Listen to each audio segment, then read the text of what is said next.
अफगानिस्तान का नियंत्रण अपने हाथों में लेने के बाद तालिबान ने भारत के प्रधानमंत्री नरेंद्र मोदी के बयान पर सख्त आपत्ति जताई है। रेडियो पाकिस्तान को दिए इंटरव्यू में तालिबान के वरिष्ठ नेता शहाबुद्दीन दिलावर ने कहा कि भारत को जल्द ही पता चल जाएगा कि तालिबान अपनी सरकार सुचारू रूप से चला सकते हैं। उन्होंने भारत को चेतावनी दी कि वो अफगानिस्तान के आंतरिक मामलों में दखल न दे। तालिबान के नेता शहाबुद्दीन दिलावर ने यह भी कहा कि पाकिस्तान उसका पड़ोसी है और मित्र देश है। उन्होंने पाकिस्तान का इस बात के लिए शुक्रिया अदा किया कि उसने 30 लाख से ज्यादा अफगान शरणार्थियों को अपने यहाँ पनाह दे रखी है।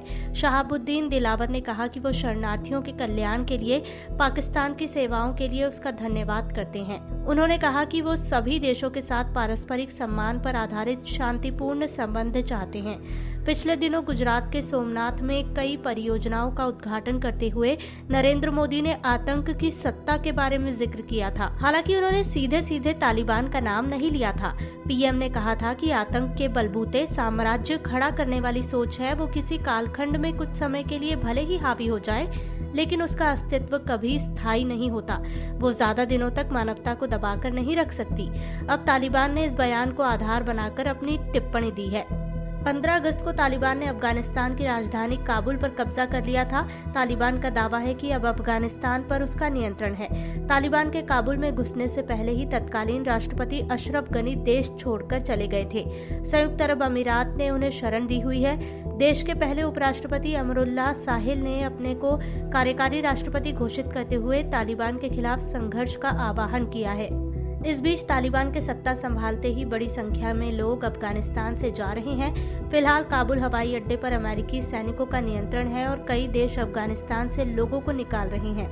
इसमें भारत भी है। भारत ने भी अपने नागरिकों को वहां से निकाला है, लेकिन माना जा रहा है कि अभी भी वहां बड़ी संख्या में भारतीय नागरिक फंसे हुए हैं। हालांकि तालिबान ने लोगों को आश्वासन दिया है कि उन्हें डरने की जरूरत नहीं और देश छोड़ने की भी। लेकिन गुरुवार को काबुल हवाई अड्डे पर हुए 2 धमाकों में 90 से ज्यादा लोग मारे गए हैं और बड़ी संख्या में लोग घायल हुए हैं। इस हमले की जिम्मेदारी इस्लामिक स्टेट ने ली है। इस्लामिक स्टेट ने तालिबान को अमेरिका का पिट्ठू कहकर पहले आलोचना भी की थी। इसके बाद से तालिबान पर भी सवाल उठ रहे हैं और अमेरिका के राष्ट्रपति जो बाइडेन पर भी।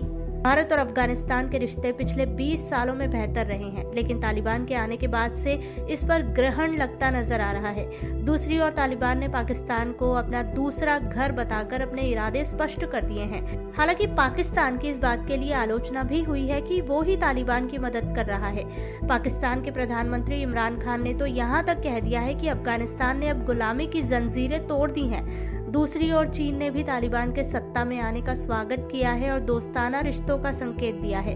अफगानिस्तान को लेकर भारत की दुविधा कई तरह की है। तालिबान को मान्यता देने के खतरे से लेकर सुरक्षा को लेकर चिंता और साथ साथ बड़ी रकम वाली परियोजनाओं के भविष्य पर कश्मकश। गुरुवार को अफगानिस्तान के मसले पर भारत में सर्वदलीय बैठक भी बुलाई गई थी, जिसे विदेश मंत्री एस जयशंकर ने संबोधित किया। बैठक के बाद उन्होंने अफगानिस्तान की स्थिति को चिंताजनक बताया और कहा कि फिलहाल प्राथमिकता वहां से लोगों को निकालने की है।